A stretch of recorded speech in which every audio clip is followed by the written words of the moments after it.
Dis avec moi la prière. La prière. Qu'est-ce que c'est que la prière? La prière, c'est le câble avec lequel tu te connectes à la source de l'énergie de l'esprit.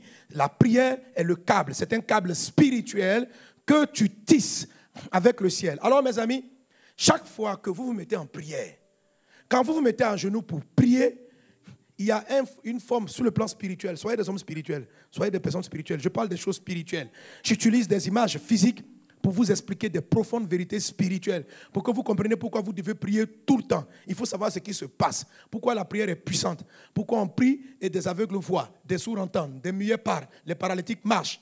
Vous êtes dans cette maison, vous avez vu des choses extraordinaires. Alléluia. Vous êtes témoin de la vigueur, de la puissance de Dieu. Amen. Pourquoi certaines personnes prient, ça ne fonctionne pas pendant que pourtant le sujet pour lequel ils prient est un sujet totalement légitime. C'est un sujet totalement valable. Une maman qui voit son enfant malade, elle demande à Dieu de guérir l'enfant. Pourquoi Dieu va-t-il refuser de guérir cet enfant? Si vous abordez la prière sous le mauvais angle, si vous ne comprenez pas le sens de la prière, vous allez finir à un moment donné par être aigri contre Dieu pour dire que Dieu, il voit les gens qui ont des problèmes, il voit les gens qui ont des difficultés et il est indifférent. On a beau prier et puis il n'intervient pas. C'est parce que tu ne sais pas, tu n'as pas compris comment fonctionne la prière. Ça n'a rien à voir. Dieu ne peut pas prendre plaisir à voir des gens, une maman en train de pleurer parce que son enfant est en train de partir, un couple en train de souffrir. Tant d'injustice dans le monde, Dieu ne prend aucun plaisir. Mais Dieu est au ciel. Et si vous voulez que le miracle vienne et agisse sur la terre, vous devez créer le canal. Vous devez créer le canal d'intervention. Et le canal d'intervention, c'est celui qu'on appelle la prière. Quelqu'un dit avec moi, la prière. Il faut que tu crées la route. Alléluia. Il faut que tu te connectes. Ceux qui se plaignent sont des gens qui disent, je ne comprends pas, hein, Dieu, mon fabricant de téléphone, il me dit que mon téléphone, que si je veux téléphoner, je pourrais téléphoner. Si je veux prendre des appareils, des photos, je pourrais prendre photos, mais je ne comprends pas. Depuis là, je veux photographier et puis les photos ne sortent pas. Moi, vraiment, le vendeur de mon téléphone, c'est un menteur. Je ne crois plus. Je n'ai plus confiance. Je n'ai plus confiance. Il m'a vendu un téléphone qui pouvait faire Facebook. Depuis là, je ne vois même pas même. Quand j'essaie d'allumer mon téléphone, tout est noir. Et on va te poser la question, est-ce que tu l'as chargé? Et puis tu dis non. Est-ce que c'est de la faute du fabricant? Est-ce qu'on est ensemble? Est-ce qu'on est ensemble? Voilà comment certaines personnes raisonnent souvent. Je ne comprends pas pourquoi Dieu n'a rien fait. Mais ce n'est pas à Dieu de faire, c'est à toi de prier. C'est à toi de prier. Et quand tu te mets à genoux, que tu pries, quand tu pries, il y a un faisceau spirituel invisible qui se crée comme ça. Et qui va vers le ciel. Il y a un faisceau. Vous avez une image, il y a un faisceau. Et dans ce faisceau-là, il y a des anges qui montent avec ta demande.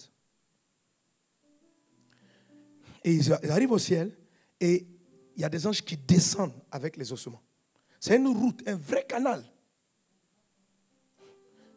Maintenant, boulevard, ça dépend de chacun. Voilà, l'état de la route dépend de chacun. C'est là qu'influence. Il y a des gens, leur faisceau là, c'est une piste caouteuse. C'est-à-dire que quand les anges veulent aller au ciel, des trous ici.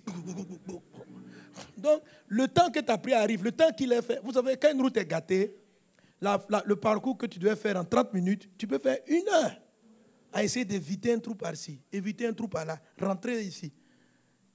La qualité de la prière détermine la qualité du chemin emprunté. Quelqu'un est avec moi? Donc vous ouvrez un véritable faisceau. Vous voyez la prière, quand vous priez, sentez ce mouvement-là. C'est de cela que Jésus parlait lorsqu'il a fait un miracle, il a donné une révélation à un de ses disciples. Le disciple dit, waouh, c'est extraordinaire. Et puis Jésus dit, ne soyez pas surpris. Désormais, vous verrez les anges monter et descendre sur le Fils de l'homme. De manière physique, est-ce que les disciples disent, vous les voyez dire, on voit les anges monter et descendre. Jésus leur a dit ça, mais on n'a plus entendu que Pierre ou Jean ou Matthieu a dit, je vois des anges monter et descendre. Donc chaque fois que Jésus faisait des miracles, chaque fois que Jésus était en train d'intervenir, les anges étaient en train de monter et de descendre. Donc c'est un phénomène qui se produit régulièrement quand vous êtes en communion avec Dieu, mais il est invisible à l'œil humain. Est-ce qu'on est ensemble? Alléluia. Donc je la présente comme étant une échelle, comme étant un ensemble de marches, comme étant, si tu veux, une route, peu importe, n'empêche, c'est un système, c'est un faisceau de communication entre le ciel. Ceux qui invoquent les démons créent un système de communication invisible entre eux et l'endroit où sont stationnés la source de ces démons. Est-ce que quelqu'un est avec moi? Donne un bon amen à Jésus. Donne un bon amen à Jésus. Alléluia. Alléluia. Amen. Alors, c'est dans cette source-là que donc passe l'énergie dont on a besoin pour faire la volonté de Dieu. Donc, quand Dieu m'a déjà donné des dons spirituels, parce que la Bible dit, je ne permettrai pas à ce qu'une tentation soit au-dessus de ta force. C'est-à-dire, avant qu'un problème arrive, Dieu a déjà déposé en toi la capacité de trouver ça veut dire la sagesse de résoudre le problème. Vous comprenez? Il y a des problèmes, vous avez besoin de les résoudre par une sagesse. Il faut être intelligent. Mais la sagesse, là, c'est un fonctionnement de ton cerveau. Ton cerveau a besoin d'énergie. Pour que le processeur fonctionne. Quand c'est une sagesse humaine, ça va. Mais quand tu as besoin d'une révélation, d'une direction, si tu n'as pas l'énergie, c'est comme si Dieu n'arrive même pas à t'expliquer. Fais ceci, fais cela, fais ceci, fais cela. Donc quand quelqu'un prie régulièrement, il alimente cette application, la résolution de problèmes. Quelqu'un est-il avec moi? Donc Dieu vous a doté, comme votre téléphone est doté de certaines capacités. Et ces capacités-là, vous les réactivez, vous leur donnez de la vigueur par la prière. Mais le faisceau de la prière ne sert pas seulement à faire passer la source d'alimentation. Il permet aussi de réadapter ce que Dieu vous a déjà donné. Amen. Amen. Je te dire que la sagesse dont tu as besoin quand tu es étudiant et la sagesse pour gérer une famille, ce n'est pas pareil. Quand un monsieur, tu es marié sans enfant, Dieu t'accorde une sagesse pour gérer ta famille, pour gérer ta femme seulement. Quand le premier enfant arrive, Dieu doit faire une mise à jour pour te donner maintenant la sagesse d'être un bon père et d'être une bonne mère. Parce qu'avant, tu savais être un bon mari. Mais quand l'enfant arrive, seras-tu toujours une bonne mère? Il y a des fois des couples où l'arrivée des enfants a été le début de leur problème. Amen.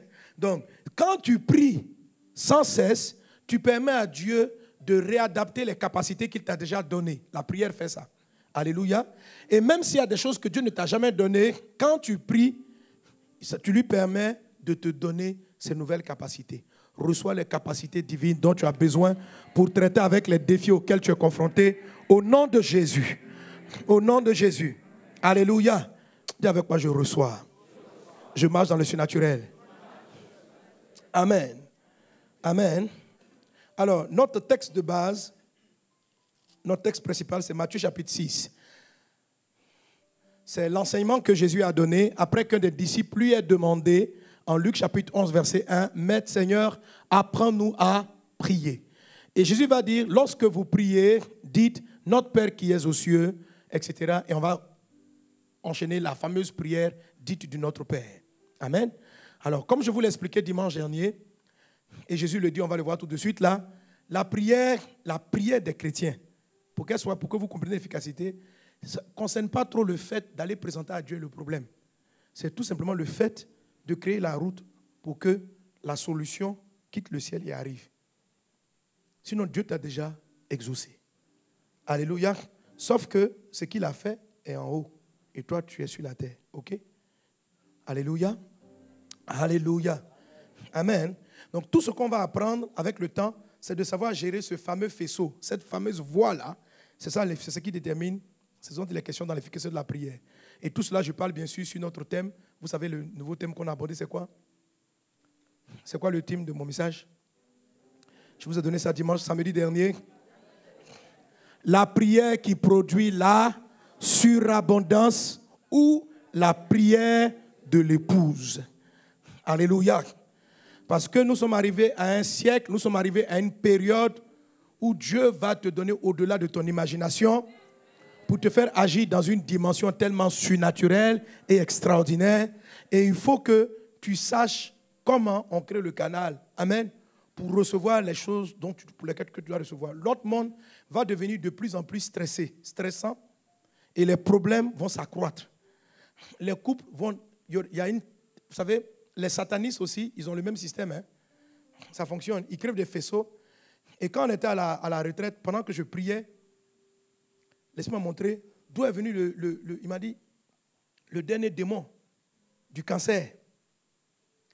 Quand vous lisez le livre d'Apocalypse, dans Apocalypse, il est dit qu'à un moment donné, les gens sont partis ouvrir un puits. Et il y a des démons qui sont sortis pour créer des problèmes à l'humanité, des maladies, des phénomènes atmosphériques bizarres et créer des problèmes sur la terre. Quand on dit un ange ou bien un démon en train de frapper, vous ne voyez personne, mais vous voyez la maladie. Vous voyez la maladie. La chair des gens commence à devenir bizarre. Si vous regardez l'histoire, il y a 30 ans de cela, 40 ans, les gens susceptibles d'avoir le cancer étaient les gens qui fumaient. Mais aujourd'hui, ça n'a plus rien à voir. Je parlais avec un de nos professeurs cancérologues qui dit, pasteur, on ne sait plus. Les enfants, ils s'élèvent, tumeurs, leucémie, les maladies bizarres. Et si vous lisez l'Apocalypse, tout était décrit. Et on dit, bon, il y a un ange il y a un démon qui est venu. Le démon, on appelle l'ange de la mort.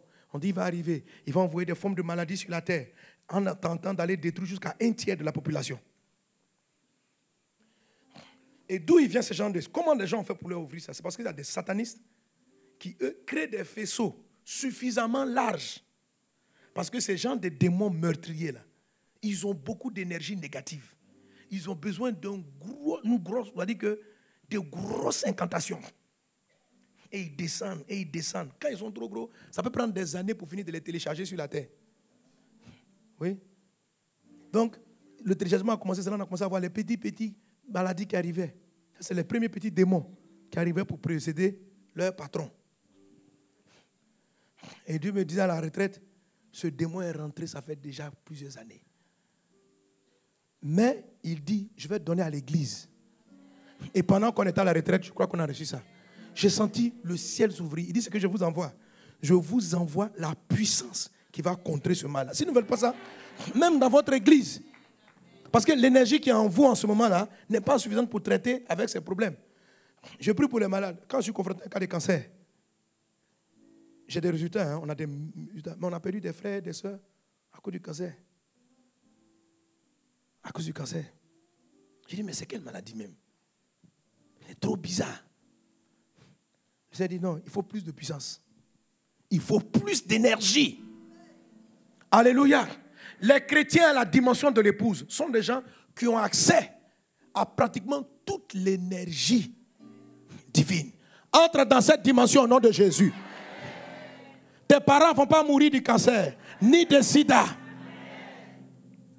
Tu peux changer la donne si tu sais prier. Tu peux changer la donne. Tu peux empêcher la famille de ton frère de divorcer, d'être dans les troubles. Tu peux prier pour que ce soit réglé. Tu peux changer la donne. Les gens ont de moins en moins du travail. Les gens sont stressés. Il y a tellement de drames. Mais la prière peut changer la donne. Ceux qui vont créer les faisceaux suffisants vont faire entrer la gloire et la puissance de Dieu et seront eux-mêmes capables de traiter avec beaucoup de ce dossier. Sois capable dans le nom de Jésus. Prie, prie, prie, prie. Alléluia. Gloire à Dieu. Gloire à Dieu. C'est pourquoi nous sommes en train de parler de cette prière. Alors, le premier secret de cette prière, on va lire Matthieu chapitre 6, à partir du verset 5. Donc, quand le disciple a demandé à Jésus, apprends-nous à prier, Jésus lui dit, lorsque vous priez, ne soyez pas comme les hypocrites qui aiment à prier debout dans les synagogues et au coin des rues pour être vus des hommes. Je vous le dis en vérité, ils reçoivent leur récompense. Mais quand tu pries, entre dans ta chambre, ferme ta porte et prie ton Père qui est là, dans le lieu secret, et ton Père qui voit dans le secret te le rendra. Verset 7. En priant, ne multipliez pas de vaines paroles comme les païens qui s'imaginent qu'à force de paroles, ils seront exaucés. Ne leur ressemblez pas, car votre Père sait de quoi vous avez besoin avant que vous le lui demandiez. Voici donc comment vous devez prier. Notre Père qui es aux cieux, que ton nom soit sanctifié. Alléluia. Alléluia. Alors, le premier secret, la première chose pour avoir une vie de prière qui produit la surabondance. Amen. Je l'avais intitulé quand je faisais la prière de notre Père, entrer dans le lieu secret. Mais j'ai trouvé une formulation. Élevez le Seigneur. Priez sa volonté jusqu'à ce que vous entrez dans le lieu secret. Ce que je suis en train de dire, quand tu pries, quand tu rentres en prière, il faut élever Jésus. Il faut élever. Alléluia. Il faut prier sa volonté. Tu restes dans cette atmosphère jusqu'à ce que tu entres dans l'endroit qu'on appelle le lieu secret. Amen. Alors, si vous avez remarqué, parlant de ce fameux lieu secret, ferme ta porte et prie ton Père qui est là, dans le lieu secret. Et ton Père qui voit dans le secret te le rendra. Regardez l'endroit. Où est-ce qu'on est exaucé? Dans le lieu secret.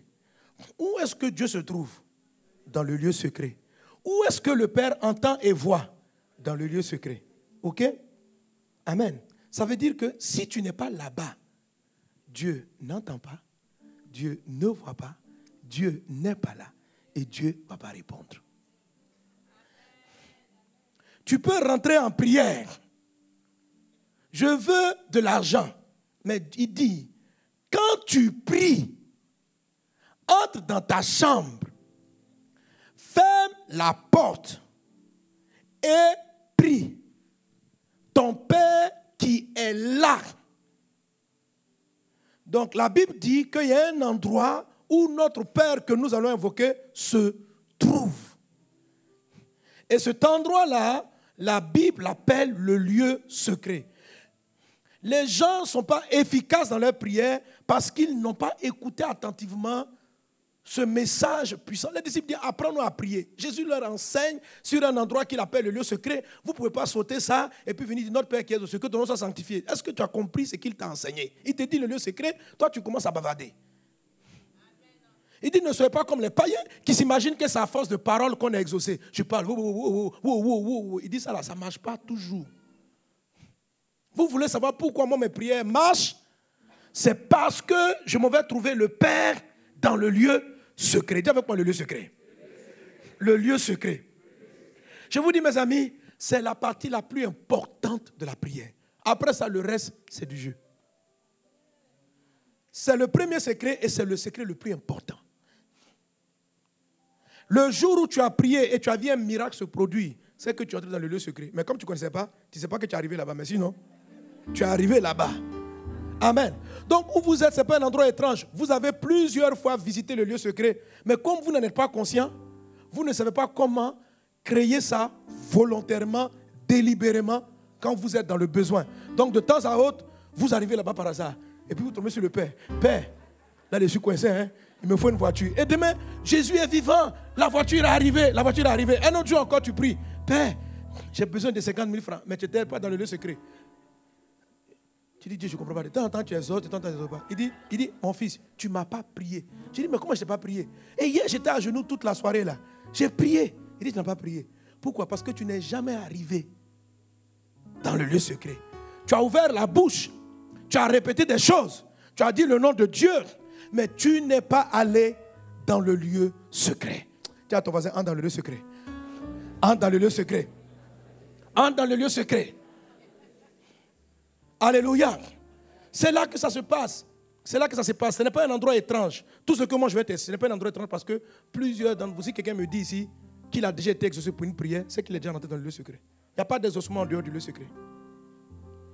Mais tu n'en as pas été conscient. Tu ne sais pas en fait qu'est-ce qui s'est réellement passé. Or, Jésus t'explique comment ça fonctionne. Dis avec moi, Seigneur, apprends-moi à prier. Apprends-moi à entrer et à demeurer dans le lieu secret. Amen. En fait, peut-être que la confusion vient de ce qu'il dit, mais quand tu pries, entre dans ta chambre. En fait, il y en a qui ont pensé qu'il s'agissait de la chambre de leur maison. Est-ce que tu sais que tu as vu, quand Jésus priait, tu n'as pas remarqué que Jésus ne priait pas dans une chambre?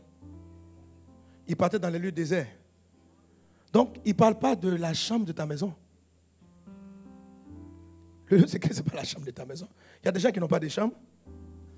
Ils dorment tout le monde au salon. Il va faire comment? Alléluia. Alléluia. Il y a des fois, on n'a pas de chambre. Il n'est pas en train de parler de la chambre de ton salon, de ta maison, non. Ferme ta porte, il ne parle pas de ça. Il ne parle pas de ça. Amen. Si tu remontes même un peu plus haut, même, il dit même lorsque tu fais une offrande, tu peux entrer dans le lieu secret. Matthieu 6, verset 2. Lors donc que tu fais l'aumône, ne sonne pas de la trompette devant toi, comme font les hypocrites dans les synagogues et dans les rues, afin d'être glorifiés par les hommes. Je vous le dis en vérité, ils reçoivent les récompenses. Mais quand tu fais l'aumône, que ta main gauche ne sache pas ce que ta droite fait, afin que ton aumône se fasse en secret. Et ton Père qui voit, c'est toujours dans le secret, c'est le lieu secret. Ton Père qui voit dans le secret, ton Père qui va dans le secret te le rendra. C'est la même chose, c'est le même lieu secret. Donc même quand tu fais une offrande, tu viens dans les paniers, là, tu arrives là, dans les offrandes qu'on fait, là, tout le monde met l'argent dans les paniers. Il y en a qui ont mis dans le panier, ils étaient dans le lieu secret. Il y en a d'autres qui ont mis dans le panier, ils n'étaient pas dans le lieu secret. Et ça ne produit rien. Mais quand quelqu'un va s'aimer, on dit qu'il s'élève à faire une sémence pour l'œuvre de Dieu. Et puis tu sèmes dans le lieu secret. Ton Père qui voit dans le lieu secret va te rendre. Mais toi qui fais une offrande, où tu n'es pas dans le lieu secret, tu dis, depuis là, je donne à l'église, je donne. Le pasteur a prophétisé. Quand vous allez s'aimer, vous allez voir, vous allez voir. Seigneur, je ne vois rien. Quand tu vas venir dire à Dieu, il va dire, sur 10 offrandes, il y a 3 que tu fais dans le lieu secret, 7 qui sont en dehors du lieu secret. Comment est-ce qu'on donne dans le lieu secret? Quelqu'un dit à moi, le lieu secret. Le lieu secret. Et si vous parcourez Matthieu chapitre 6, vous allez voir le Seigneur parle plusieurs fois de ce fameux endroit. Alors Dieu le compare à une chambre. Amen. En fait, simplement parce que, en fait, il est en train de parler de l'être humain, du corps de l'homme. Vous voyez tout à l'heure, le premier texte que l'on a cité, c'était la femme qui avait la perte de sang. Quand vous continuez l'histoire de la femme qui avait la perte de sang, Jésus s'arrête dans le texte de Luc et puis il dit, quelqu'un m'a touché. Les disciples lui disent, mais tout le monde te touche ici. Il dit non, parce que j'ai senti une force sortir de moi. Donc, Jésus était au milieu d'une foule nombreuse. Les gens le touchaient. Ils étaient proches de lui. Mais Jésus a considéré qu'ils ne l'ont pas touché. La dame là, Jésus n'a pas dit qui a pris de moi la puissance. Au début, il a dit qui m'a touché. Ça veut dire que tout ce qui était autour là, tout ce qu'ils faisaient, oh Jésus, est-ce que je peux te rendre visite? Pardon, donne-moi un rendez-vous. Eux tous étaient venus voir Jésus pour prendre des rendez-vous. Et puis ils le touchaient. Jésus dit, ils ne l'ont pas touché. C'est comme ça que vous comprenez pourquoi le Seigneur dit en Jacques chapitre 4, vous demandez, il dit, vous ne demandez pas. On peut prier, on peut dire des paroles sans demander. Et puis Dieu est là, il se tient et dit, quelqu'un m'a prié. On dit, mais nous tous, on est à Kodesh ici, on prie. Pendant qu'on prie en langue là, je lui dis, quelqu'un m'a prié. À quel moment Dieu dit que quelqu'un l'a prié? C'est lorsque quelqu'un est rentré dans le lieu secret. Pourquoi Jésus dit que quelqu'un l'a touché? Parce que cette femme, contrairement aux autres qui le touchaient, est passée dans le lieu secret, dans son mouvement vers Jésus. Et on dit, comment tu sais que quelqu'un t'a touché? Il dit, parce qu'une force est sortie de moi. Parce qu'une fois que tu arrives dans le lieu secret, ton Père qui voit dans le lieu secret te rend toujours. La femme est rentrée là-bas. J'ai dit, qui m'a surpris? Elle est partie trouver le Christ dans l'endroit où Dieu est. Et là, elle est ressortie avec sa guérison. Après 12 années d'échec, elle est ressortie avec son miracle. Rentre dans le lieu secret, il ressort avec des prodiges, des miracles. Entre dans la dimension. Aujourd'hui, si tu es venu dans ton corps étant malade, saisis ton miracle à partir du lieu secret, au nom de Jésus. Alléluia. Alléluia. Alors Jésus compare ce fameux lieu secret à une chambre. Et qu'est-ce que ça signifie? Qu'en fait, le corps humain est composé de 3 pièces. C'est comme une maison. Vous avez une cour, une chambre. La cour correspond au corps, à la chair. Le salon représente l'âme. Et l'esprit de l'homme représente la chambre, le lieu secret. Comment est-ce que je sais? Parce qu'il est dit, par exemple, les vrais adorateurs vont adorer le Père en esprit et en vérité, car c'est de tels adorateurs que le Père recherche. Parce que Dieu est esprit Et il faut que ceux qui l'adorent en esprit et en vérité. Donc, là, dans le corps que tu as, il se trouve que tu as un corps physique, tu as une âme qui est le siège de tes émotions, de ton caractère, et puis tu as un esprit. La prière, c'est quoi? Quand tu commences à prier, tu es conscient de quoi? Quand tu pries, quand tu es à genoux, tu peux être conscient des besoins de ta chair. Et tu commences à prier. Ça veut dire, en fait, la prière, c'est ce à quoi tu penses. Avant d'être ce que tu dis. Quand tu es à genoux, tu peux penser à ce que la chair te demande de penser. Quand tu es à genoux, tu peux penser à ce que l'âme te demande de penser. Les pensées de la chair, c'est quoi? Ce sont des pensées qui sont relatives à tout ce qui est satisfaction charnelle. Quand tu arrives dans la chair, est-ce que tu as mangé même? Est-ce que tu n'as pas faim? C'est les pensées de la chair. Pendant que tu pries, par exemple, une femme qui veut se marier. Ok? Bon, je ne sais pas pourquoi je suis toujours les sœurs qui veulent se marier. J'aime les mariages. Ok. Je veux ton mariage au nom de Jésus. Quand vous voulez vous marier, là, la chair veut se marier. L'âme veut aussi se marier. L'esprit veut aussi se marier. Les trois veulent le mariage, mais pas pour la même raison. Un homme, la chair veut se marier à cause des affaires du lit. Et puis, il aime la bonne cuisine, il veut que sa femme prépare bien. Ça, c'est sa chair. Ce n'est pas mauvais. La chair a ses goûts. La chair va dire, moi, je veux une femme grande, petite, grosse, mince. Moi, je veux un mec qui a l'argent. En fait, tout ce qui est physique, là. est ce que la chair cherche. Moi, si je veux me marier, là, il faut un homme. Il a les moyens. Ok. L'âme, ton âme ne vit pas avec l'argent. Ton âme a des besoins qui sont plus affectifs. Même si ton mari te donne tout l'or du monde, et puis tous les jours à la maison, il te parle mal, il t'injurie, il y a à manger, mais tu ne seras pas heureux dans cette maison. Parce que tu as peut-être satisfait les besoins du corps, mais tu n'as pas satisfait les besoins de l'âme. Parce que l'âme ne cherche pas l'argent. L'âme ne cherche pas un lit. L'âme cherche le respect. L'âme cherche la considération. L'âme recherche de l'amour et de l'attention.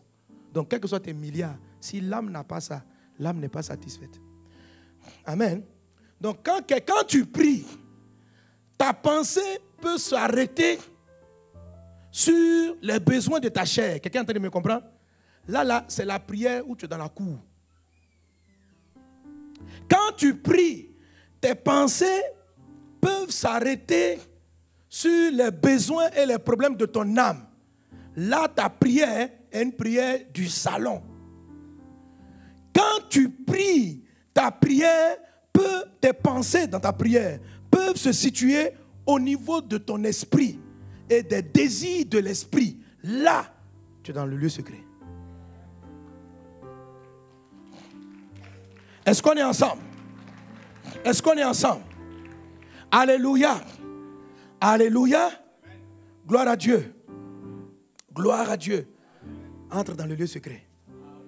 C'est très facile. Mais c'est là l'enjeu de la bataille spirituelle. Il faut savoir que ta chair n'a pas envie que tu entres dans la chambre. Jésus pouvait dire à ses disciples, veillez, priez. L'esprit est bien disposé, la chair est faible. Paul nous explique en Galates chapitre 5, il dit, les désirs de la chair sont opposés aux désirs de l'esprit. C'est-à-dire que quand ton esprit a besoin de la prière, la chair n'a pas envie de prier. Et quand tu rentres à genoux, tu veux prier, la chair ne va pas vouloir te laisser entrer dans le lieu secret. Parce que les désirs de la chair et les désirs de l'esprit sont opposés. Ils ne sont pas d'accord. Amen. Alléluia. C'est pourquoi je vous ai fait la remarque la dernière fois. Vous n'avez pas remarqué que quand vous voulez jeûner, c'est le jour que la chair a faim. Tu dis aujourd'hui, je vais faire un jeûne et prière. La chair se lève. Elle va t'expliquer. Est-ce que tu sais que tu n'as pas pris ton dernier traitement que le docteur... Oh, le traitement là, tu l'as sauté hier, avant-hier, ou tu ne gênais pas. La chair n'aime pas la prière. Quand tu vas vouloir prier, la chair va vouloir te faire dormir. Quand tu vas vouloir prier, la chair va te rappeler toutes sortes de sujets charnels. Si tu cherches à te marier, la chair va te proposer des gens qui seront tes ennemis. Elle dit, marie celui-là. La chair est ton ennemi. Est-ce qu'on est ensemble? La chair va beaucoup s'opposer, surtout quand vous êtes sur le point d'avoir un gros exaucement. Et surtout quand votre prière va décanter une situation très importante. Quand ce n'est pas des situations qui la fatiguent trop, là, elle vous laisse passer. Mais la chair ne veut pas que tu ailles dans la chambre. Dis au nom de Jésus, je te paralyse. Je te paralyse. Je te paralyse. Alléluia. Alors, il est facile pour accéder dans le lieu secret quand vous êtes dans un endroit plus discret. Parce qu'effectivement, quand vous êtes dans un endroit où il y a du bruit, c'est agité, la chair est très distraite. La chair est très distraite. Quand vous voulez prier efficacement, vous voulez passer la cour. Quand vous avez des sujets importants, vos pensées vont littéralement se battre avec les pensées qui sortent de votre chair. Il y aura la guerre. Il y aura la guerre. Mais ne prends pas ça pour dire que tu n'as pas envie de prier. L'esprit est disposé, la chair est faible. La chair est faible. Tu commences à prier. Oh Jésus. La chair, subitement, elle va te donner un sommeil ensommeillé. C'est-à-dire, Jésus qui est comme toi, oh, dans le ciel. Parce que quand tu as besoin du calme pour prier, il faut te lever vers 4 heures avant le lever du jour, tu vois. Pourquoi on se lève la nuit même pour prier? C'est parce que le calme favorise une facilité de passer la chair. Quand il y a beaucoup de bruit autour de toi, ça vient s'ajouter à des éléments perturbateurs. Non seulement ta chair elle seule, sans bruit, elle va te perturber. Maintenant, il y a du bruit. Oh, non, tu veux prier. Et puis les enfants qui sont là-bas, maman, papa a fait ça, tête a fait ti, non, la chair là, va régler. Je vais prier. Mais qui a fait ça dans la maison, tu vois? Donc, la chair, en tout cas, dans la journée, les heures faciles, la chair sait que pour que tu rentres dans le lieu secret, ça sera compliqué. Elle sera agitée parce qu'il y a du bruit. Pendant que tu es en train de prier, c'est là, tu veux te rentrer en prière. Tu entends un son dans la cuisine là-bas. Tu dis, qui a cassé quoi? Qui? Tu sors de ta chambre. Qui a cassé quoi? Et tu passes 2 heures de temps à lutter. C'est la chair. Elle est en train d'appeler les démons. Venez, il veut prier. Elle veut prier. Elle veut prier. Elle veut prier. Elle veut prier. La Bible dit, le royaume des cieux est forcé. Ce sont les violents qui s'en emparent. Alléluia. Alléluia. Quand tu veux prier, entre dans le lieu secret. Pour entrer dans le lieu secret, il faut traverser la cour. Mais la cour, là. Ta pensée doit transiter.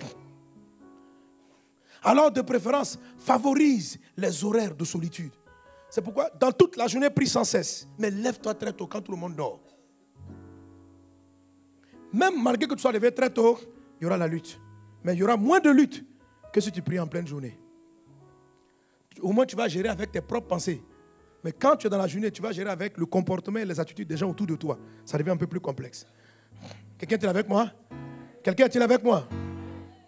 Alléluia. Vous savez, moi, je m'en fais une grâce. J'ai tellement travaillé l'entrée dans le lieu secret que même au milieu du bruit, je peux entrer là-bas. Ah ouais, je sais ça. Dieu m'a appris ça. Dieu m'a appris. À un moment donné où mon patron me faisait trop travailler, ça avait dérangé mes oreilles de prière. Donc, je peux être au bureau comme ça. Puis, je suis un dossier. En même temps, mon esprit est dans le lieu secret. Pouf, puis je suis parti. Mais mon corps reste en train de travailler.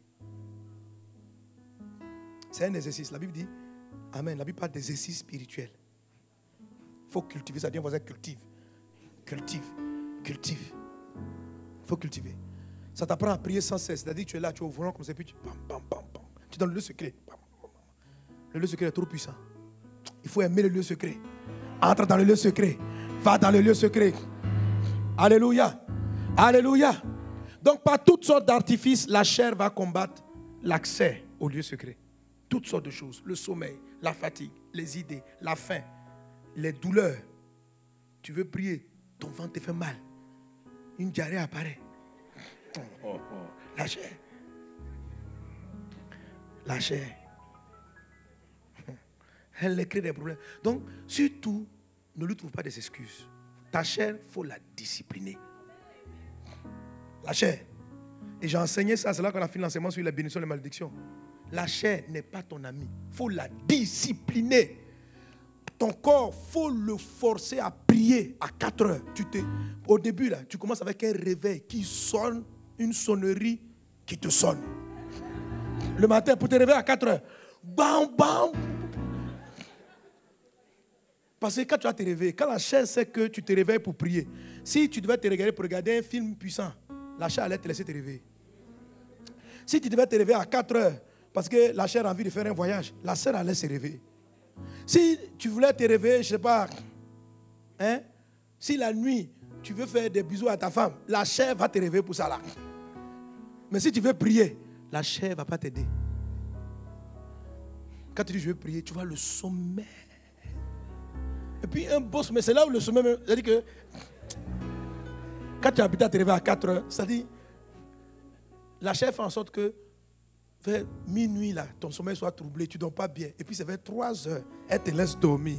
Quand ça devient doux, tu sais que l'heure de la prière est arrivée. Quand tu veux te réveiller, la chair dit, tu vois, tu n'as pas dormi jusqu'à 1 heure. Ton corps est fatigué. Il faut compléter en même temps la journée. Parce qu'elle va lutter pour que tu arrives jusqu'à 7 heures. Quand les enfants vont se réveiller, elle dit, voilà, on ne peut plus prier. On ne peut plus prier. On ne peut plus prier. On ne peut plus. On ne peut plus. On ne peut plus. Tout le monde est réveillé. Tu vas faire comment? Elle t'a blagué. Elle t'a dit, arrive, il faut laisser, tu es fatigué. Dors jusqu'à 6 heures. À 6 heures, tu vas prier. À même 6 heures, là, en même temps, elle a pris les démons. Elle réveille les autres. Il ne faut pas qu'ils prient. Il faut la dompter. Il faut la brutaliser. Il faut la tenir. La première fois, tu te réveilles. Je vous ai dit la dernière fois, aujourd'hui, je n'ai plus besoin de réveil. Mais au départ, je me lève comme ça. Tu sors le sommeil, puis je rentre dans la douche. Je me mouille. Et je commence. Parce que la chair, frère. Hein? Elle n'est pas prête. Mais une fois que vous l'avez domptée, vous avez l'impression qu'elle est votre complice. Elle rentre dans les rangs. Ça marche. Elle rentre dans les rangs. Elle rentre dans les rangs. La chair, c'est comme, je ne sais pas quoi, je veux dire, la chair, c'est quoi? C'est tous ces désirs. Par exemple, vous avez envie de faire pipi. Vous domptez la chair. C'est-à-dire, vous contrôlez pour dire, on va faire pipi. Ce n'est pas que dès que l'envie arrive, vous faites pipi. Sinon, tout le monde en a les pantalons et les habits mouillés tout le temps. Qu'est-ce que quand pipi arrive? Mais la chair en tête te dit, je vais faire pipi. Mais est-ce que tu fais pipi en même temps? Tu dis, calme-toi. Le temps que je marche pour aller dans un endroit adapté. C'est ce qu'on appelle le contrôle. C'est ce qu'on appelle le contrôle. Si le vent arrive, tu es en public, est-ce que tu le fais sortir à n'importe quel moment? La chair t'explique que là, nous, on a le gaz, il faut qu'il parte. Mais est-ce que... Bon, il y a des gens aussi quand même... je crois que je dois leur dire d'apprendre à contrôler contrôle ta chair. À ce niveau, tu es en public, les gens sont là quand même, frère. Amen. C'est la bienséance. Il faut dompter la chair. Il faut la contrôler. Donc vous la contrôlez pour les moindres choses. Parce que si vous la laissez, elle est folle. Elle fait n'importe quoi. Elle dérange la société. Donc ce n'est pas seulement sur le plan spirituel. Elle va mettre les gens mal à l'aise. La chair, quand elle sent quelque chose, il faut qu'elle fasse. Donc tu es obligé de la contrôler, l'adapter pour dire non. Il faut te concentrer pendant un moment. Jusqu'à ce qu'on trouve des toilettes, on trouve un endroit isolé pour faire ce qu'il y a à faire. Tu ne la laisses pas au hasard. Il faut la dompter aussi dans la prière. De la même manière, il faut l'apprendre à se contrôler. Et ça va marcher, après elle va suivre. À un moment donné, il ne faut pas exprès. Même la nuit, même tu dors, le pipi arrive. Tu as appris à ta chair que quand on veut faire pipi, on se réveille et on va aux toilettes. Donc, quelle que soit la profondeur du sommeil, ta chair même, tellement tu l'as domptée, elle se réveille. Et tu vas aux toilettes et tu reviens te coucher et vous continuez le sommeil. Ça, c'est dompté. Quand tu étais bébé, plus petit, tu mouillais le lit. Mais on a dit non. Et la chair est rentrée dans les rangs. Faites la même chose avec la prière, ça va marcher. Faites la même chose, ça fonctionne. Alléluia. Tu te prends, tu mouilles, je prie. 4 heures, je prie. Si tu t'es débrouillé pour qu'on s'endorme à 1 heure du matin, on va se réveiller à 4 heures. On prie, on prie. Maintenant, commencez par 1 heure, qui est un peu plus facile. Peut-être commencez par 5 heures si vous n'avez pas l'habitude de le faire. Ok? Commencez par 5h30. Même si vous avez 30 minutes de prière, commencez par quelque chose que vous pouvez facilement gérer. Amen. Mais c'est bien de prier dans un temps isolé pour faciliter la transition avec pour transiter pour faciliter le transit. Ok? Et rester. Et voilà maintenant, donc mon thème, je vous ai dit, élever Dieu. Alors, comment on fait pour passer? C'est ce que la femme qui avait la perte de sang a fait. Jésus dit, quand on lui demande, apprends-nous à prier, en Luc 11:1, il dit, quand vous priez, dites notre Père qui est aux cieux. Okay? En Luc 11:1, il n'explique pas tout ce qu'il expliquait en Matthieu chapitre 6, verset 5. En fait, c'est la même histoire, ça s'est passé au même moment. Matthieu 6, l'apôtre Matthieu nous donne plus de détails sur le cours de la prière que Jésus a donné. Et il dit, en fait, avant de dire prier notre Père, là, Jésus nous a expliqué d'autres choses. Il a dit, quand vous voulez prier, allez dans la chambre, entrez dans le lieu secret. Ok? Donc, en fait, toute la procédure est parallèle. On entre dans le lieu secret plus facilement en élevant le Père qui est dans les cieux. Quelqu'un est avec moi? C'est-à-dire, parce que si vous ne l'élevez pas, non seulement la chair va vous bloquer, mais le salon, l'âme a ses propres problèmes. L'âme, quand vous avez fini de passer la chair, il y en a qui pensent que c'est la chair qui est la plus difficile. C'est souvent l'âme. Parce que l'âme est très séduisant. Il a l'air spirituel. Mais en fait, quand vous arrivez au salon, lui, il n'est pas dans les trucs, il n'a pas sommeil. L'âme n'a pas sommeil. L'âme n'est pas dans les pensées bizarres. L'âme, c'est la mémoire. C'est en ce moment-là, ta pensée commence à se balader dans ta prière. Et tu te souviens de tout ce qui t'a fait mal. Pendant que tu es en train de prier, l'âme te rappelle. La dernière fois, ta femme t'a mal parlé. Hein? Tu es à genoux en train de prier. Hein? Et puis, un coup, tu te sens qu'au lieu de prier pour tes sujets, ton esprit est en train de faire les paroles avec ton mari. Eh, mon mari même. Tu peux rester 3 heures à genoux en train de balader dans ta tête. Tu es resté au salon. Tu es resté au salon. Et dans chacune des étapes, vous pouvez même avoir des révélations. La chair donne des révélations. Jésus pouvait dire à Pierre, en Matthieu 16, ce n'est ni la chair et le sang qui t'ont révélé cela, mais c'est mon Père qui est dans les cieux. Pour dire que la chair parle. La raison pour laquelle ceux qui commencent à prier pour les mariages, si vous n'avez pas l'habitude de transiter, d'aller dans le lieu secret, la chair va vous donner des révélations sur des gens qui ne sont pas vos maris. La chair veut se marier aussi. Mais pour d'autres raisons. Donc tu commences à prier. Seigneur, vraiment, je vais me marier. Le temps du mariage, tu arrives dans la cour, la chair. La chair va aller chercher en même temps tous les frères qu'elle aime. Donc quand tu arrives à l'église comme ça, surtout quand on est au culte, il y a un frère qui dirige. La chair regarde le culte. Hein. Elle dit, le frère n'est pas mal, il est mon genre. Et puis la chair commence à regarder la main gauche. Parce que comme le frère aussi, il dirige, sa main est derrière son ordinateur. On ne sait pas trop ce qu'il fait. Un moment dit, Christ est bon. Dans l'église là, il y a un groupe de gens qui écoutent le message, Christ est bon. Il y en a qui regardent le doigt. Christ, il n'y a pas d'alliance. La chair a remarqué. Donc quand tout le monde crie Amen, il y a un qui crie Amen dans le lieu secret. Il y a un qui crie Amen. Il y a un autre qui crie Amen par rapport à la bague qui n'est pas là. Donc André n'est pas marié. Hein? Vous savez, j'ai des fils ici. Hein? Le nombre de sœurs qui ont eu des révélations sur le même frère que c'est leur mari, c'est étrange quoi.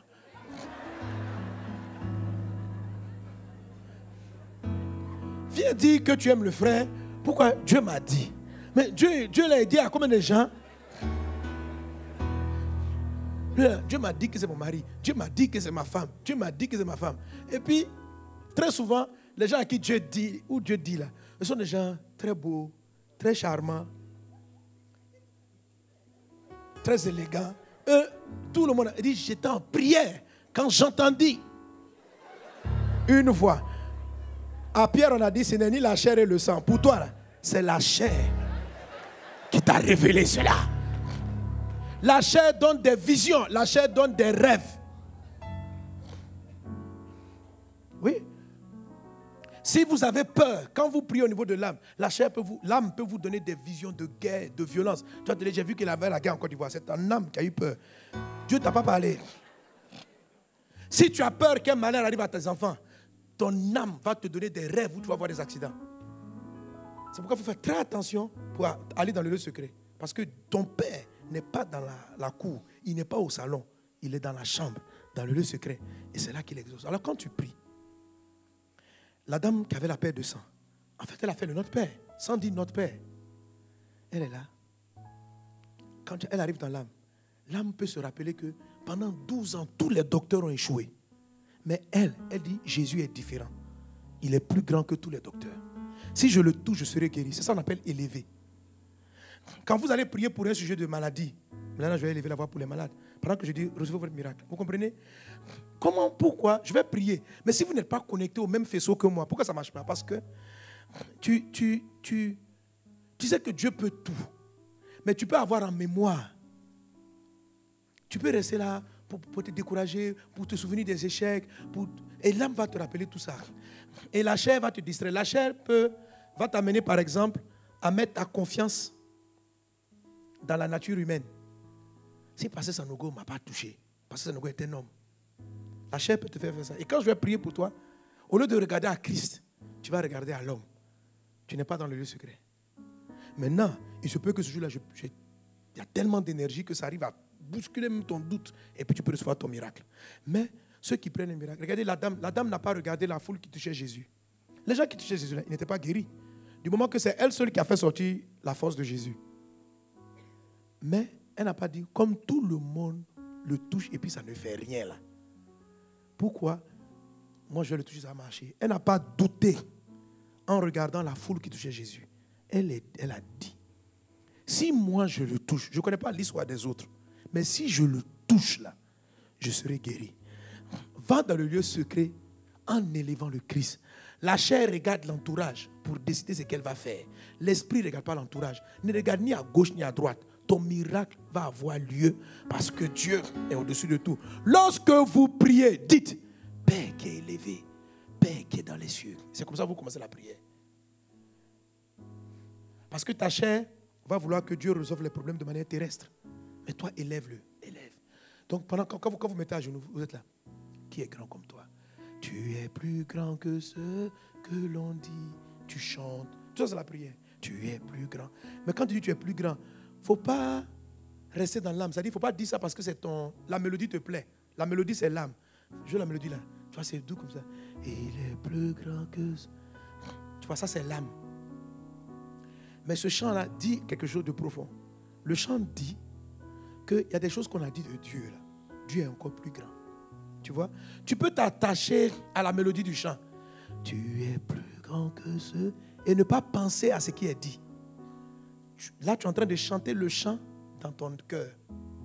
Mais si tu chantes en esprit, tu réfléchis à la force de la parole. Et c'est ce qu'il faut que tu cherches quand tu pries. Il ne faut pas chanter un chant parce que c'est une belle mélodie simplement. Mais pour la profondeur des paroles qui y sont dites. Et tu te redis ça en toi. Et tu confesses ça. Ta chair ne va pas vouloir croire que c'est vrai. Ton âme avec ses expériences passées va douter que Dieu est si grand. Mais tu le dis seulement. Moi, te dis, mais si Dieu était grand là, comment ça se fait qu'il a laissé ton patron te renvoyer? Si Dieu était grand là, comment il a laissé que la maladie, ça c'est ta chair et puis ton âme qui s'associe pour te dire, si Dieu était grand là, si Dieu était grand là.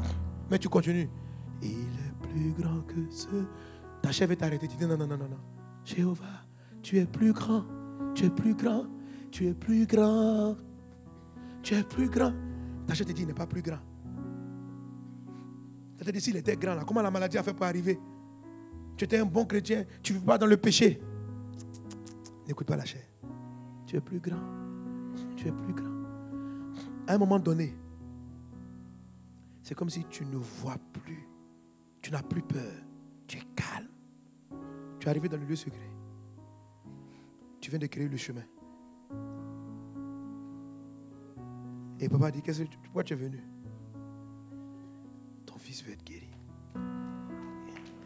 Tiens, tu prends ton miracle, tu descends sur la terre. Quand ça arrive dans ton corps, la guérison a eu lieu. Tout le système, c'est la voix, le lieu secret. Tout.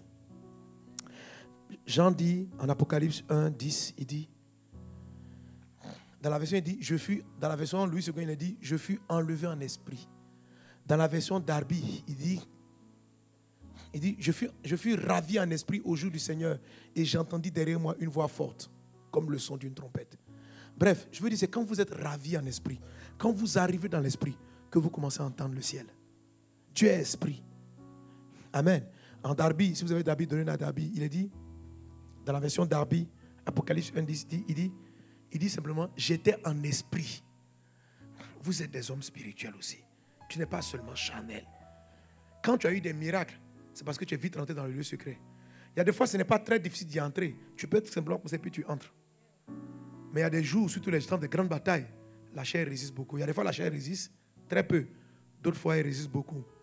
Quelquefois, l'âme résiste très longtemps. Et d'autres fois, elle ne résiste pas du tout. Il dit, je fus en esprit dans la journée dominicale. Et j'ouïs derrière moi une grande voix. Sois en esprit.